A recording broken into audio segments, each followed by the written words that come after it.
नमस्कार दोस्तों, welcome back to my channel. Friends, मैं आप सबका अपने चैनल स्टॉक्स फॉर लाइफ पे बहुत स्वागत करता हूं। Welcome to STFL family. दोस्तों, जैसे कि बताया कि शाम को हमारी एक वीडियो आती है, इसका नाम है स्टॉक फटाफट न्यूज़ फटाफट, जहां पे वीडियो एक चर्चा ने कौन स्टॉक में क्या न्यूज़ आ रही है और क्या बेस्ट बैंक लेवल इमर्ज हो रहा है, इतना मैं आपके लिए होमवर्क करके लाता हूँ। दोस्तों, आज की बात की जाए तो मार्केट क्लोज था।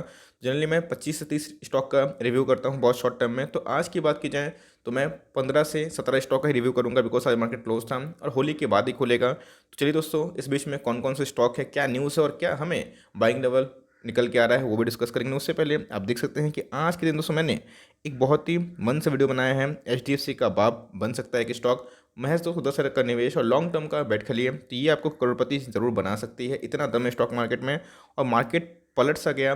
ग्लोबल मार्केट बहुत तेज़ हो गया है। इसके पीछे का वजह क्या है दोस्तों, जाके देख सकते हैं। और हमारा निफ्टी कैसा करेगा ट्यूसडे खुलते ही, तो इस बात का भी अंदाजा आप लगा सकते हैं। Now without dealing any for time, let's begin. तो गाइस, स्टॉक नंबर 1 आप देख सकते हैं कि आईआरसीटीसी। जी हाँ दोस्तों, एकदम भी लॉस में मत बेचिएगा। डिफरी कंपनी है, समय लगेगा। ऑफकोर्स कोविड का जो सेकंड स्ट्रेन है वो बढ़ता है, तो इसमें एक प्रेशर देखने को मिलता है। लेकिन ध्यान रखिएगा, नेशन वाइड लॉकडाउन नहीं लगा है। आने वाले हैं Q4 के नंबर्स, ईपीएस बढ़ने की संभावना है।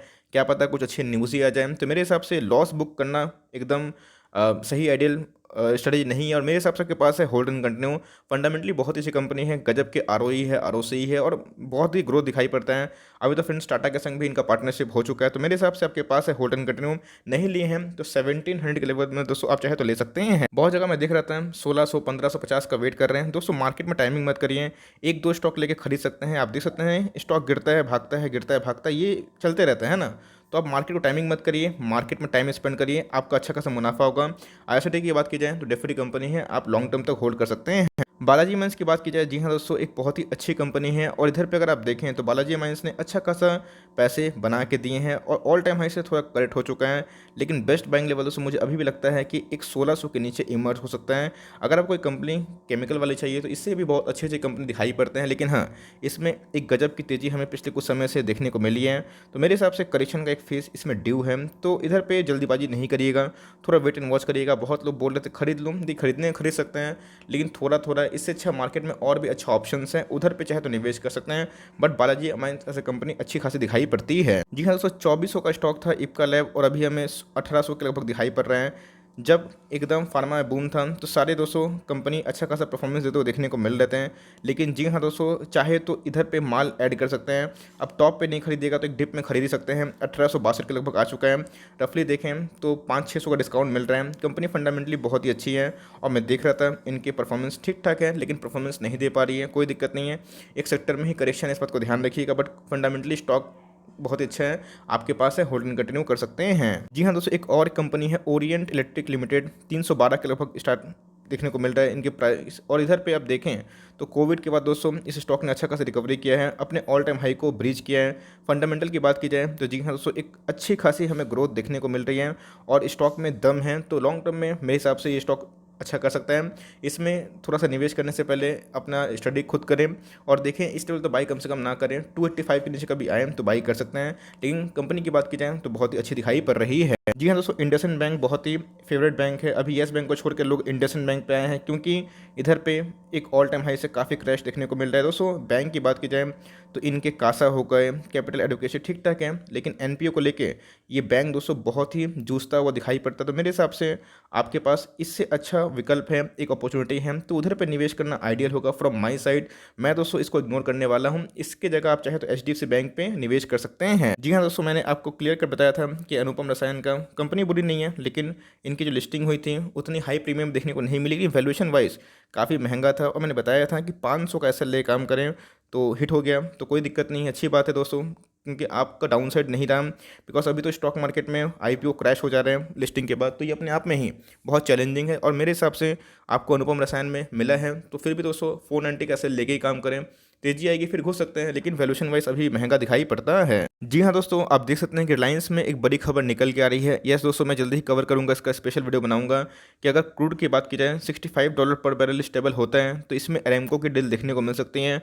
और दोस्तों, रिलायंस के शेयर होल्डर के लिए बहुत ही इंपॉर्टेंट होगा। बिकॉज 15 से $20 बिलियन का दोस्तों जो डील है वो लाइकली टू हैपन देखने को मिलेगा। तो अपने आप में बहुत बड़ी बात है और चाहें तो इस पर निवेश कर सकते हैं अगर आपको कंपनी पसंद है। मेरे हिसाब से अगर मैं बिगनर होता तो मैं इस लेवल पे निवेश कर देता। 400 का डिस्काउंट है, बहुत ही अच्छी कंपनी है, डिप में मिले तो भाई खरीद सकते हैं। एरामको को डील हो जाएगी तो और हमें तेजी देखने को मिल सकती है।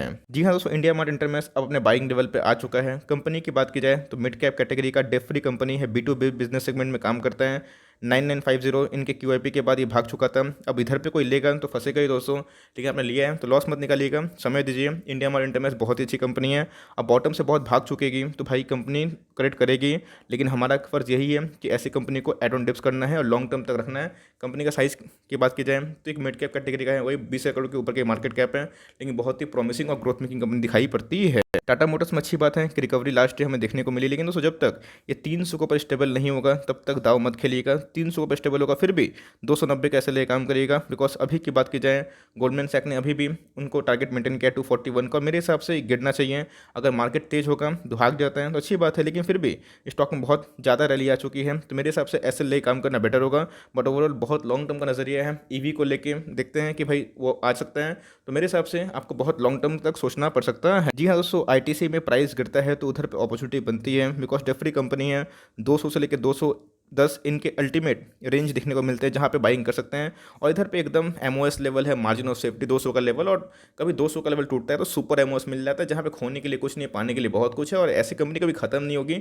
इतने सारे ब्रांड्स हैं, इतनी बड़ी बिजनेस है और डेफ्री कंपनी है, अच्छा बेटर कैश फ्लो है, अच्छे खासे रिजर्व है, डिविडेंड ठीक ठाक बांटते हैं, तो ये अपॉर्चुनिटी है। भाग नहीं रहा है, मैं भी देख रहा हूँ, बट कोई दिक्कत नहीं है। पेशेंस दोस्तों वही कहानी है, जितने भी तो कर ले सकते हैं हम, हंस हंस के सहेंगे हम, और लॉन्ग टर्म में मुझे लगता है कि ये सारा पेशेंस पेड ऑफ होगा, बट समय लग सकता है। अब यस, अब 2015 के हाई की बात की जाए तो उधर से बहुत लो है, लेकिन 2020 से 25 में दोस्तों कहानी इसकी चेंज हो सकती है। बजाज ऑटो की बात की जाए, डेफ्री कंपनी है, अपने आप में ही बहुत बड़ी कंपनी दिखाई पड़ती है।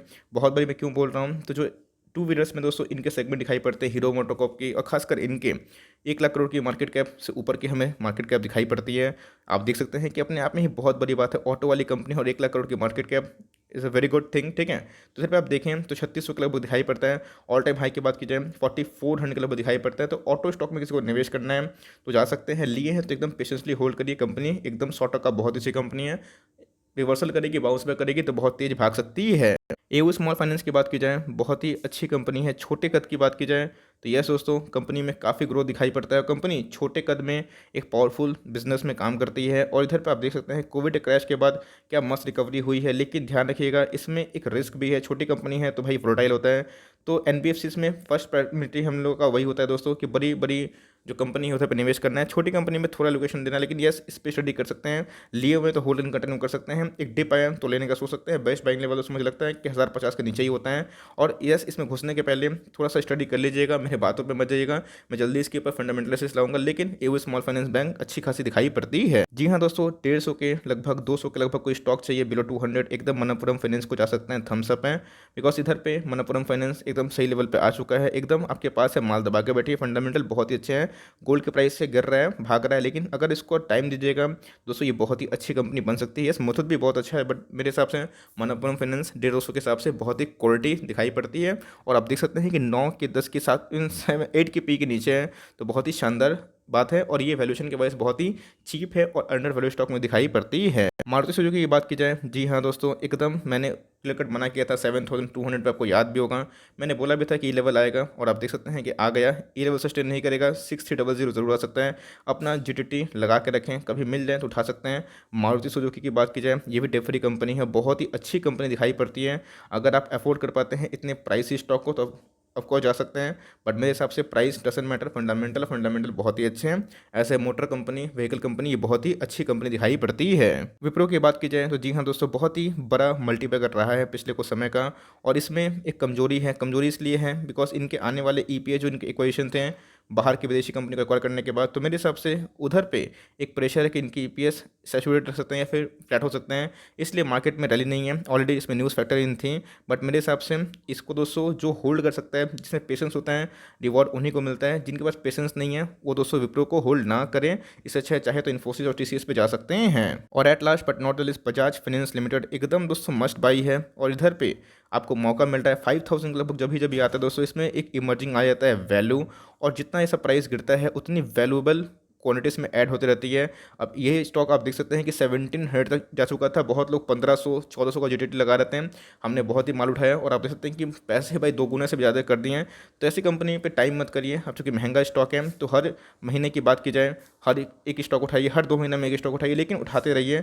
ऐसे स्टॉक को टाइम मत करिए, इसमें टाइम स्पेंड करिए। और मेरे हिसाब से अगर कभी ये 5600 के लगभग स्टेबल हो गया तो बहुत, और आगे 206,000 के ऊपर है। और मेरे हिसाब से आने वाले 2-3 साल में ये फिर भी ग्रोथ मेंटेन करेगा। अभी थोड़ा सा सुस्त हो सकता है 2021 में, क्योंकि चीज़ उतने सेल नहीं हो रहे हैं इनके। जब तक रिटेल लोन बटेंगे नहीं, इनके काम उतना होंगे नहीं, फिर भी इनके आने वाले हैं Q4 के नंबर्स, और आपको नज़र होना चाहिए 20 तारीख के बाद ही आएंगे, if I am not wrong. तो उधर पे आपको इसमें कड़ी नज़र टिकानी चाहिए कंपनी कैसा कर रही है। बट ओवरऑल दोस्तों ये कंपनी बहुत ही अच्छी है। एसटीएफ का टॉपिक है, आपके पास नहीं है तो चाहे तो इधर पे थोड़ा माल ऐड कर सकते हैं, और इसको एकदम नेवर्स वाली कैटेगरी में रखिएगा, बिकॉज इसमें इमेंस ग्रोथ है और आने वाले टाइम में आपको एक फॉर्च्यून बिल्ड करने में हेल्प कर सकती है। So for timing that's the end of the stock फटाफट सीरीज। आई होप दोस्तों ये सीरीज आपके लिए हेल्पफुल है। मेरा कंटेंट सही लगता होगा तो आपको एक लाइक कर दीजिएगा, और चैनल फर्स्ट टाइम होंगे तो याद से सब्सक्राइब भी करना ना भूले। फर्दर कोई डाउट है उसको ड्रॉप कर सकते हैं, कोई स्टॉक रिव्यू चाहिए उसका नाम भी ड्रॉप करेगा। I would love to make a video on your demand. तो गाइस मिलते हैं जल्दी, तब तक के लिए bye. Thanks for listening friends, God bless you all.